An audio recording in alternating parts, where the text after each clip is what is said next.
Good morning. This is the Blaze World webcast that can be found each week on Facebook, YouTube, and LinkedIn. You can also listen in on Spotify or Apple Podcasts. You can get more information and listen to previous shows at our website, which is behind me, blainesworld.net. I'm your host, Blaine Greenfield, and I'm here in my Zoom studio in lovely downtown Fairview, North Carolina. Each week, we focus on positive news and information about people and organizations in both Western North Carolina and throughout the country.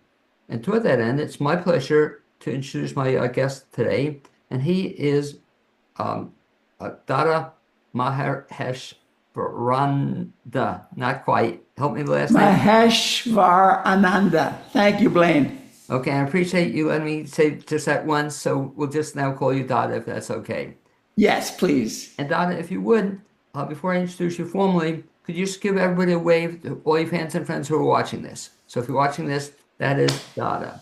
And Dada, you'll see, is a very interesting guy, president or director of the Prout Research Institute and president of the Asheville Storytelling Circle. And what I'd like to do, Dada, is talk a little bit about both, but I should mention that Dada is a yogic monk, activist, and meditation teacher. He's the author of 6 books, including After Capitalism, Economic Democracy in Action, and Cooperative Games for a Cooperative World. Dada blends spiritual wisdom and a passion for social change. He has traveled the world, leading hundreds of workshops and seminars on activism and personal transformation. He's now based in the Asheville area, and he serves as director of the Prout Research Institute and as president of the Asheville Storytelling Circle. So the question I always ask Dada, the first time I meet somebody like this, is as a kid, you grew up where? In 3 places. New Jersey for 9 years. Then I moved to Gainesville, Florida. I was a big shock because it was the Jim Crow era, and I was shocked to learn I had to go to a segregated all-white elementary school named for a Confederate general. And there were signs saying colored, whites only. Really? Wow. We went to an all-white church, joined an all-white country club, and once I'm standing in the kitchen with my mother and I'm saying, this is injustice, you know, some of my friends in New Jersey couldn't go to school here. And she turned to me and she said, you know, you can't change the world. And my mouth open. I didn't know what to say, because if we can't make injustice stop, if we can't make the world better, I felt humanity's doomed. Now, when you were in Jersey, I guess my whole life is dedicated to trying to change that. So when you grew up in Jersey, where did you live in Jersey? Because I used to live in Jersey. Near Red Bank, Fairhaven, little town near the Asbury Park. Gotcha. I was in East Windsor, not too far from there. Right, not too far. So you loved living in New Jersey, but going to Florida was certainly a shift for you. It was a big shock. 9 years old. So it's kind of interesting because that's a great story. Is that kind of helped? That kind of got you into doing what you're doing, or that kind of sure what got your eyes open? So you went to school then in Florida. Did you then? And then I went. Then our family moved again up to Columbus, Ohio. Okay. And again, I had to go to a segregated high school in Columbus, Ohio, because the Fair Housing Act of 1968 hadn't been implemented yet. Yeah. And the suburb of Upper Arlington, 50,000 people, refused, the real estate agents refused to buy or sell a house to anybody who wasn't white. Yeah, as a kid, as a kid, I grew up in a similar situation. I remember just what you said. It wasn't quite as bad. Integration had hit it, but when my parents sold the house, or people sold homes in that area, I couldn't believe it. That was an issue, that you couldn't sell it to anybody who wasn't white, you know, or you'd be ostracized. Yeah, that's fascinating. So how long did that last for? I don't know. I graduated from high school. And after I left in 71, the first 2 families, African-American families, were allowed to move in. So even now, the percentages are 2%, 1%, 3% Asian. I mean, it's still very low. Now, it's funny you're telling me this because I didn't realize because we're probably about the same era. Like you graduated high school when? 71. 71. So I can't believe it. I'm actually older than you, but I didn't realize that it was that bad even in the 70s and late 60s in both Florida and Ohio. I didn't realize it was that much a problem still, you know. Yeah. And you said it's still in existence in Ohio there? Oh no, then I went to college in Richmond, Indiana, Earlham College, a great Quaker school. And then when I was 21, I learned yoga and meditation as a hobby. Found out back then only hippies and weirdos did any yoga or meditation. But I loved it. And so I stopped doing alcohol or drugs. I felt much happier doing yoga and meditation. And when I was 24, I flew to India to train as a monk.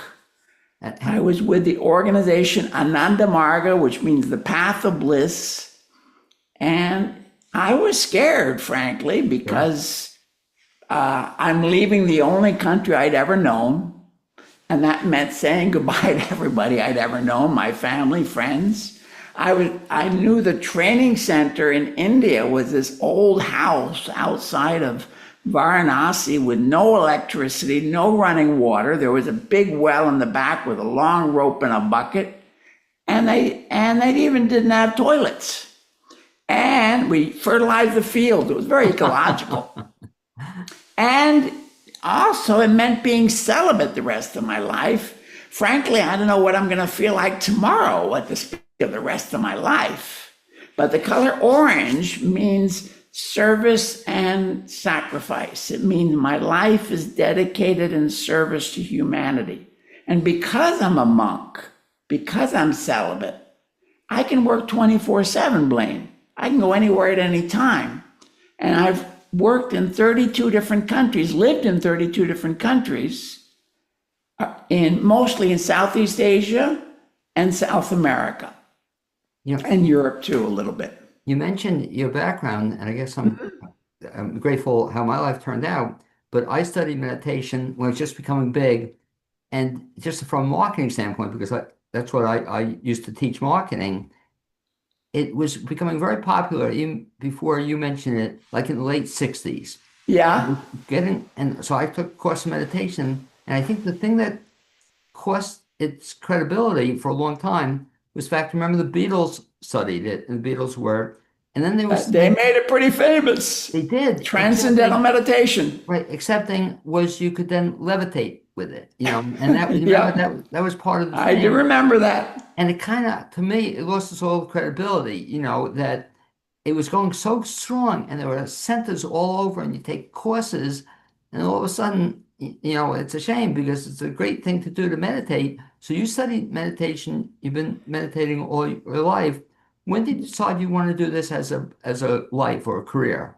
When I was 24. Okay. So you see, the one difference, transcendental meditation is still big. Right. And it's costly, frankly. Right. And I joined Ananda Marga, the path of bliss, because it's free. I like free. Well, so me too. You ever hear of a guy, Benson? He wrote a great book, I thought at the time, Relaxation Response. I think that was the name of it. I didn't read it, no. But the premise of it was just what you said. Yeah. You didn't have to go through the course. You didn't have to do this. Just read this book, and you didn't have to read the book. And I remember the book. But for free, that was the premise. Yeah. You didn't have to pay. So that's interesting. So TM, right, you had to go through the course, had training, whatnot. But meditation, you contend, should be able to do it for free. Yes, my opinion. Okay. Yes. And talk to me a little bit about that. So at 24, you decide to make this your lifelong passion. Sure. What did that entail? You then you put a little sign out and said, meditation taught here, or what do you do? Kind of. Our organization, you see, very few of us become monks and nuns, right. Full-time renunciates, okay? There's only about 1,500 of us scattered around the world today. And we work in most countries of the world. So as I said, I spent most of the last 40 years in Southeast Asia and South America. I only came back to this country and I taught meditation and yoga. I gave lectures, interviews. I did organize a lot of social service because we think that helping people, especially the most needy people, is crucial. We have to help others, the golden rule. So I came back to this country 9 years ago and came here to Marshall. And so you've been here in Marshall for 9 years now, teaching meditation or being a monk or? Yes, teaching meditation, yoga, and we built the Prout Research Institute here. Okay. And talk a little bit about that, because again, I appreciate you being on, because again, I had never heard of Prout, the Institute. Right. Well, what's the Institute all about? Well, Prout, P-R-O-U-T, stands for the Progressive Utilization Theory. It's an alternative to both capitalism and communism. Capitalism works very well for some people, but not for everyone. And as a monk, when I meditate, I feel bliss. I feel really happy. But when I open my eyes and I see the suffering in the world, suffering that's not necessary, I feel pain. 9 million people die of hunger every year. 3 million of them are children, when the world, according to the United Nations, has enough for 10 billion people, more than our present population. Why is there hunger? It's not our priority. Making a profit is the number one priority of capitalism. Prout is an alternative based on cooperatives, the economic self-reliance of every region to become more self-reliant, self-sufficient in food, and to guarantee the 5 minimum necessities of life to everyone, regardless of where they were born: food, clothing, housing, education, and medical care. Yeah. I think it'd be a lovely world when no one had to worry about those things for their family. You understand? The house may be small, but adequate. Right. Right? But people have incentive to get a nicer house and a car and all these things, but everybody's guaranteed the right to life. Well, especially when you mention it in those terms, not only the right to life, but the right to medical care. You know, just with the basic thing. How can you say that you can't get medical care? Well, you know what bothers me, Dada, is not only medical care, but as part of it, you know, like, and I've been part of insurance programs and covered mostly, but when people don't get vision care, when they don't get dental care, you know, it's you know, how can you not take care of people's basic needs? So that includes all the care that they need to survive. Including your eyes, including your teeth, right. But everything. I can never understand that. Some people don't get that coverage, you know, or even I didn't track it as much as I should have, even with Obamacare. Was vision and dental covered? I'm not sure, but it didn't cover everyone. It definitely was an improvement. We like improvements. Right. Don't misunderstand. The more, the better. But I think everybody should be guaranteed medical care. And it shouldn't depend on where you were born. I mean, right now, there are 59,000 people, according to ICE statistics, in their detention centers every night. And the crime of all these people is that they were born in the wrong country. If they were born here, they wouldn't be there. Well, let me ask you, since Yes. that topic, it was interesting because when I studied at TM at the time, it was also being promoted, and I guess still is, as a way to help prisoners and as a way to help people in the criminal justice. I've taught a lot in prisons. Have you? Yeah. In many countries. And it has made a difference? Yes. Now, I can't follow every prisoner who's taken my class, of course. Right. But they are very grateful. They find peace. they find fulfillment in their lives. They want to turn their life around. So, yes. I remember at a time when I was taking the course, they were talking about not only help prisoners, but they say it's a shame that's not taught in more schools, public schools, because it also helps kids. But the problem at the time, Dada, and it probably still is that some people have, I guess, a wrong impression of it, or they think it's a religious or a cult-like thing, has nothing to do with it, but it's a shame, because everything I've seen helps kids with discipline. Absolutely. Discipline Mindfulness is the way around it. Mindfulness, nobody can complain, is a religion. Right. It's just a practice to close your mind, breathe, close your eyes, open your mind, breathe deeply, relax. So they're allowed to teach mindfulness in schools, but not meditation. And that's a misunderstanding. It's not at all And responsible. you would talk to me also, people have that misunderstanding in terms of like meditation. Talk about the fact that not only is not a religion, but it's pretty basic. It doesn't take, like how, let me ask you personally, I'll put you on the spot. How often do you meditate? I meditate every day. When I teach new people, I recommend they do 20 minutes in the morning and 20 minutes in the evening. You can meditate at any time, anywhere, but a regular habit is good so you can become more disciplined in your practice. When you practice only once a month, you're not going to get much better.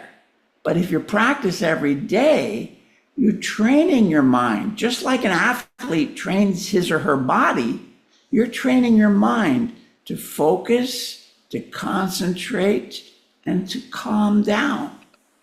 And to remember who you really are. That's the whole basis of meditation. And do you recommend that, you mentioned the 2 times a day, is that what a kind of a minimum that you should do? Yeah. Can you do more? Do you do it more? I do more. I'm a monk. I meditate 3 hours in the morning. I meditate 20 minutes noontime. I meditate a full hour in the evening. And I meditate a few minutes before I go to bed. Okay. So that's, because my wife. A bit longer. Yeah, a bit longer. No, my wife meditates, and I never heard this before. She meditates with a friend. They're both on the phone, but I guess it can be done. They meditate. Sure. She meditates. She only wants to do it for an hour. Her friend only wants to do it for 5 minutes. So they compromise a little bit. But I never heard of that before, possibility. But people can meditate with other people in different parts of the world? Why not? I mean, guess. Listening to music. Music has the capacity, the potential to raise your consciousness, your feelings. Beautiful music makes you feel better. Not all music, not all sounds, but, it has that potential. So lots of people find that by listening to calming music, chanting, for example, any kind of chanting, it's easier to go into meditation. We chant a universal mantra, Bhavanam Kevalam, before we meditate, for example. But then we sit in silence, because in silence you can go deeper. Well, so anything that's getting you in that direction, I fully support. Well, I'm going to have Your to wife is doing wonderful. I want to have to play back this tape, because I just heard you mention the mantra. You mentioned what you mentioned. Bhavanam Kevalam. Well, this is 3 words in Sanskrit that means love is all there is. Because when I was taught, and I still remember, I was taught I wasn't supposed to tell my mantra to anybody. This is a universal mantra.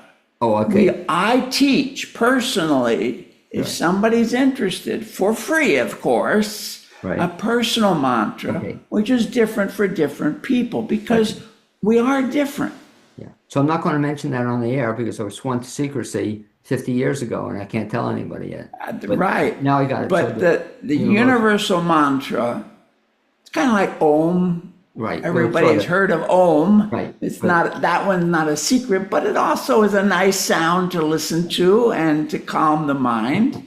Well, Right. mine's a nice one, but I can't tell it to you, so don't press I me. know you can't, and I've got a nice one, and I'm not going to tell you either, Blaine. But let me just ask you, we'll get off this for just a second, but Okay. one last question. So if people are interested specifically about meditation, we'll talk about storytelling in a second. If they want to learn it, do you teach it at the Prout, at the Institute, or is it something they contact Sure. you about it? Do you offer courses in it? Sure. Yes. And So, yes. so what's the best way to find out more if they're interested? We have a website. It's PRI Institute. Stands for Prout Research Institute. PRI Institute. And for email, they can write to info@pri.institute. So if people are interested in meditation, they could contact you through there and find Sure. out, do you offer courses in it or do you offer?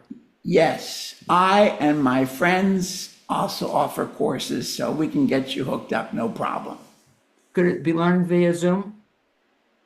Why not? Have you ever taught via Zoom? I've certainly taught lots of courses via Zoom. Okay, It's nice when we're in person sometimes, sure. but yes, I do teach via Zoom. So I just see you'd be a terrific teacher because I love your enthusiasm. You know, you don't, it's sort of a compliment. You don't come across as a traditional monk. You know, I guess you hear that a lot. I guess so, yes. When people think of monk, I don't think of you, Dada, and that's kind of a compliment. I hope you will someday. Okay, well, talk then a little bit about the fact that I love the fact that, so not only are you doing this with the Institute, but then how do you get into storytelling? First of all, first I have to mention the Asheville Asheville Toastmasters, okay? Okay. I joined that club 8 years ago. I'm embarrassed to tell everyone how much I've improved in 8 years with Toastmasters because I've been teaching for 50 years, and you think I should have learned it all a long time ago. But I'm learning now. Is Toastmasters still in existence? Asheville Toastmasters? Very much so. There are 5 clubs in the Asheville area, for Okay. example. 5 clubs. They meet on different days at different times. If you go to Toastmasters, you'll see that find clubs near you. Anyone can visit Toastmasters for free, and you can visit all the clubs you want. And if you like a group of members, I love the people who are members of the Asheville Toastmasters Club. So I started that 8 years ago. I'm still an active member. I'm secretary of the club now. Now, 3 years ago, I started storytelling. And I did that because I felt the potential. I love stories. I think everyone loves good stories, but I didn't know very well how to tell good stories. So Steve Tate, who at that time was the president of the North Carolina Storytelling Guild, he runs a Zoom call every Monday with professional storytellers. And they give very supportive feedback, and they give suggestions if you want to improve your story. Well, one of the first things they said is don't preach. Now, preaching and teaching sound very similar in English.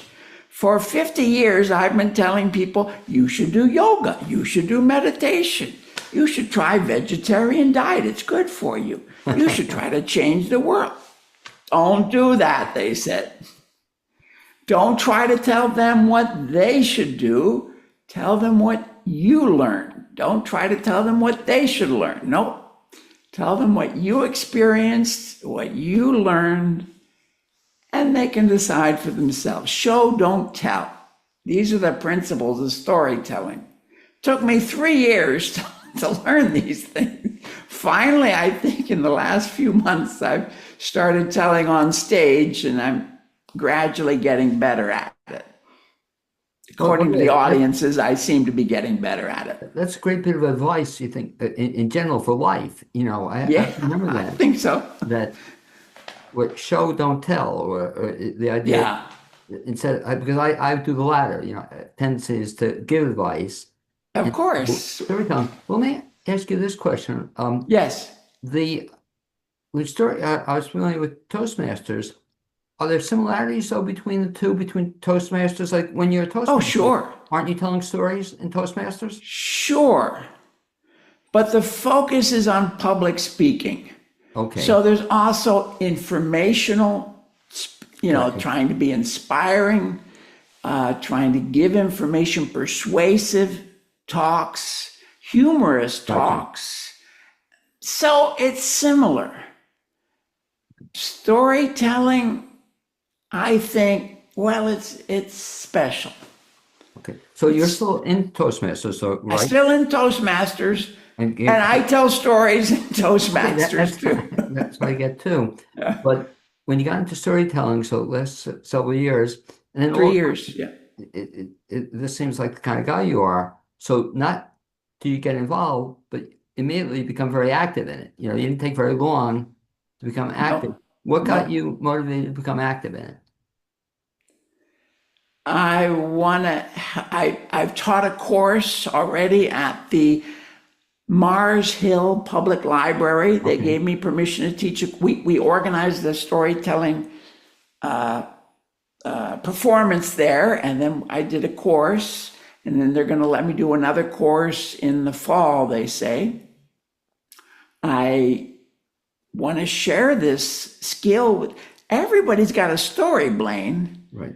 but have you ever heard a boring story?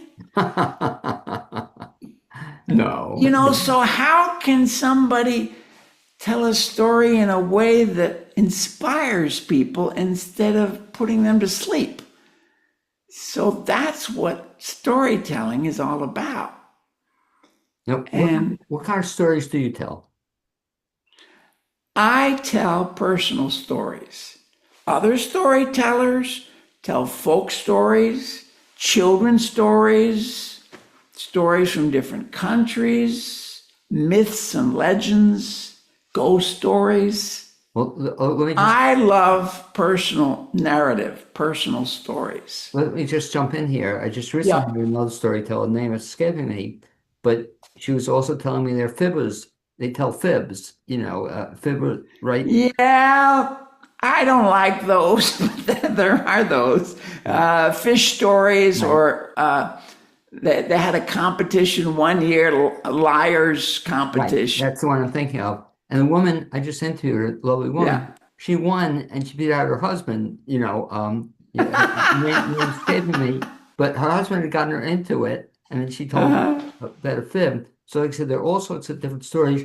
You like talking personal experiences, but just the story you told earlier on this show, I thought would be a fascinating story to live, about your childhood growing up and what you experienced, how you became the monk that you are now Of course. as a result of part of those experiences as a child. I mean, I tell those stories. yeah, I mean, just I'm moved by, just listening to it and how it shaped your life. So when you do a story, how long are your stories typically? It's a good question. With storytelling, there's not usually the limits. Well, there are. You can tell stories just 5 minutes, but a 10-minute story told well Right. is more interesting. And when we're on stage, the Asheville Storytelling Circle, for example, just had a big program in Black Mountain Center for the Arts. I was one of the tellers. We each had 20 minutes. And there's Telebration in November that the Asheville Storytelling Circle always organizes that. And we invite a keynote storyteller, a nationally famous storyteller to be keynote. So you can tell stories at different lengths. And if you have 20 minutes, I obviously string the stories together. What's starting long, from my childhood, becoming a monk, my culture clash, culture shock I experienced in 32 different countries, coming back here, different experiences I've had. Yeah, what's the longest story you ever told? I can tell for half an hour. Can you? Yeah. Yeah, Let me ask you this. Explain too, and our mutual friend, we'll give a shout out to Chuck Fink. he's Um, wonderful. but what he was mentioning the fact that um, he got into storytelling, having tried several different kinds of things, but he loves storytelling now as well. But when you, Chuck, anybody writes the story, talk about the process. Do you write it out, or I guess it's no, you shouldn't be reading it. Describe the process. If you have a story in mind, what do you do to get it to final form? It's a great question. Okay, I'm going to recommend a couple books that are Please. fantastic. The Moth is, of course, it's on NPR weekly, and you can see it on YouTube. The Moth is different people telling their personal stories, as true as remembered by the storyteller. They don't have any notes, okay? Storytelling, you should be talking in a conversational way, the way you're talking to a friend. Toastmasters, I for years memorized every speech, Right. and I still kind of do my storytelling kind of that way. But it's nicer when it's more natural. So you remember what happened to your life. You just kind of have to remember how you want to string those different experiences that you remember into a sequence that makes sense. The name's escaping me, but what's the other group that tells tells stories around the country and they have competitions? The Moth. No, aside from the Moth, there's another one equally famous, even more so. The short version. Are you familiar with a group called Pecha Kucha? Have you ever heard of that? I've heard of that. Yes. And I delivered a talk there. That's very Cool. structured. It's 6 minutes, and you can only speak 20 seconds a slide, and you have to tell it there. But people do that oftentimes in preparation of doing another speech. It's a national group. Name's escaping me, where people do around the country. It's an honor to speak at. You know what I'm talking about? Right. I do. I'm sorry, I don't remember the name. Name's blinking. But so I thought it starts with an O, but that's all I right, remember. but it's interesting. So there are apparently lots of opportunities to tell stories to groups as well. You watch. I like what you said. So you watch some of these YouTube tapes. Let me ask you: do you watch YouTube tapes? Sure. Okay. As a monk, that's kind of interesting. So you can watch. It's okay to watch YouTube Yeah. tapes as well. Do you have any of your I stories? choose the ones I like to watch. Do you have any of your stories on YouTube? Yeah, sure. Okay, so they can Look up my name and you'll find lots of stories. Okay. It's You have- increasing. Okay, I'm cool. telling more and more, so you'll. How many stories do you have all total, ballpark? I guess there are about 6 or 7 good ones there now. Okay, I've been giving lectures my whole life right. about changing the world and personal transformation through meditation, through yoga, and through working together to make a cooperative world. Well- So there's dozens and dozens of talks I've given around the world. But storytelling, focusing on storytelling, it's only like 8 at the Well, it's moment. interesting. Back to Chuck, he tells a story that years ago I got Chuck into acting, but he didn't love acting because it was a memorization thing. Whereas storytelling, I guess I'll ask you that, you shouldn't theoretically memorize your stories? It's nice if you don't. Okay. And I guess it's nice if you don't read them. Or I guess people could read a story, but that's kind of boring, right? If I love to read well-written stories. Well, I guess, no, but I'm saying if it's your story, you could read, it's much more enjoyable to listen to you tell your story rather than if you were reading it to me. I wouldn't Yeah. be as interested in that as well. Yeah.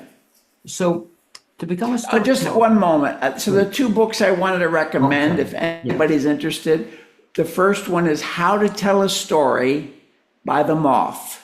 Okay. 5 women who are coaches for 10,000 different Moth stories.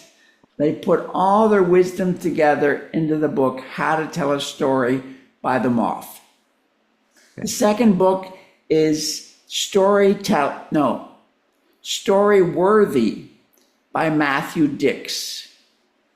And Matthew Dix is all over the YouTube, all over the internet. And he's a very good storytelling coach and a wonderful storyteller. So if you were advising somebody to get into storytelling, because it becomes... Join the Asheville Storytelling Circle. Okay. So that's the first thing. And when you join, unlike Toastmasters, I guess, you don't have to give a story. You don't have to do a story. No, you can just listen as long as you like, and whenever you're ready, you can tell a story the first time, or you can listen. Now that's different, right? With Toastmasters, they encourage you to get up in almost every class or session and say something. So there's less pressure, it would seem, with storytelling, the Asheville Storytelling group. There's actually telling me there's no pressure to get up and present. No, just encouragement and support. How often does the group meet? Asheville Storytelling Circle meets once a month on the 3rd Monday of the month. And they meet now in the Asheville Friends Meeting House. It's near UNCA campus. Right. And if you go to the website, AshevilleStorytellingCircle.org, you'll read all about it. Okay. And so there, the nice thing, so you can just go, is there any cost involved to go to There is an annual fee of $30 per year. Okay. Even I can afford that, and I'm a monk. Okay. And if you're over 65, it's only $25 a year. A bargain at half the cost. So yeah. What I hear you saying is... Toastmasters is a bit more. It's about $80 for 6 months. But I think that's a great investment too, frankly. It's free to go as many times as you want as a guest. Right. But you can't tell a prepared speech of Toastmasters until you become a member. And like I said, that's around $80 for 6 months. Now, let me ask you then, in terms of both organizations, so Toastmasters, as I kind of understood it, is that you're going to work on it and start as soon as you want to giving presentations, and they'll work with you on it. The storytelling group, you don't have to tell stories. If you don't, you can just come and listen to the stories or listen. You don't have to give prepared speeches at Toastmasters either. Okay. You're encouraged to. Only 3 people give a prepared speech out of the 20 members and assorted guests each week. But yeah, they give you good feedback. They give you a lot of support. Both organizations give you a lot of support and encouragement. And it's exciting to watch everybody get better and better and better. Does that also happen in the storytelling circle? Yes. The storytelling group? Not so much feedback there, but if you ask, they'll give it to you one by one. Okay, yeah, so that's sort of difference I see. In terms of, you've been president of the organization for how long? 6 months. Okay, and you're president, how long is the term typically? 2 years. Okay, and so the next 2 years, are there any plans you have upcoming or anything that's going? If they don't kick me out, I'm hoping to stay there the full 2 years. We're excited with Celebration. In August, we have a picnic out in a park on the east side. It's nice and wonderful food, and everybody brings their friends, and then people tell stories, and it's fun. Once again, you mentioned the Celebration. What's that event? That's in November, and I went last year. The Center for... I don't want to make a mistake. I'm sorry. I don't know exactly where it is now, and I hesitate to get the wrong. You can look up online. Celebration in Asheville in November. We've already booked the place. It's already on the website, the dates, and It's on November. It's on the website. Which website? Yeah. AshevilleStorytellingCircle.org. Now, on top of that, so we've heard two organizations. So do you have a separate, just for yourself, a separate website, or is it part of those other two organizations? Just the PRI Institute. Okay, that's the best way to track you down. And you can see some of my stories right there. Okay. 2 or 3, I think, are there now. Are you on social media as well? Are you on Facebook, LinkedIn, any of that stuff? Not much. Okay. You have enough to keep you busy. I have enough to keep myself busy, yes. Well, I'd like to thank you. I mean, this is kind of eye-opening, again, especially in that I wasn't familiar with the Prout Research Institute. Is that available to anybody to check into? Anybody, yes. Okay. We're open 24/7. You can come and visit whenever you like. There is a facility? What? There is a facility? It's a building. We serve lunch every day. Just come and meet us. We'd love to see you. And where's that located? In Marshall. Okay. It's 272 Wellness Way in Marshall. Okay. I can just ask you to repeat, Dada, the two groups you mentioned. So if they want to find out information about the Prout Research Institute and some of the cool stuff you guys do in that, best bet, again, the website was what? PRI.Institute. Okay. Best way to find that information. Yes. If they're interested in the Asheville Storytelling group, they would contact AshevilleStorytellingCircle.org. Okay. It certainly sounds like you keep yourself and busy. Toastmasters. Okay, with the Toastmasters, look it up. .com, I think. Anyway, yeah, that's an international. Toastmasters, they find that as well. So Yeah. between the three organizations, it certainly seems to keep busy. And the interesting thing you said earlier, it doesn't sound like you get a lot of time for sleep, or is sleep overrated? I need about 5.5 to 6 hours a night. But what's interesting, you mentioned, so if you meditate, I never realized that. So if you meditate beforehand, that helps with your sleep as well? Yes. Okay. And I'll leave you with that final thought. So the beauty of it, it would take your mind off, because I have the problem, maybe I should go back to meditating. People have too many things going through their mind before they go to sleep. Meditation helps you cut that down? Absolutely. If you have a lot of things going through your mind, Blaine, that's a sign that you're normal. You're a human being. What we're trying to do with meditation is slow that down. Right. Focus on one beautiful idea, who you are. That you're, you have your own family, you have your own history from birth till now, but you're also a part of the human family.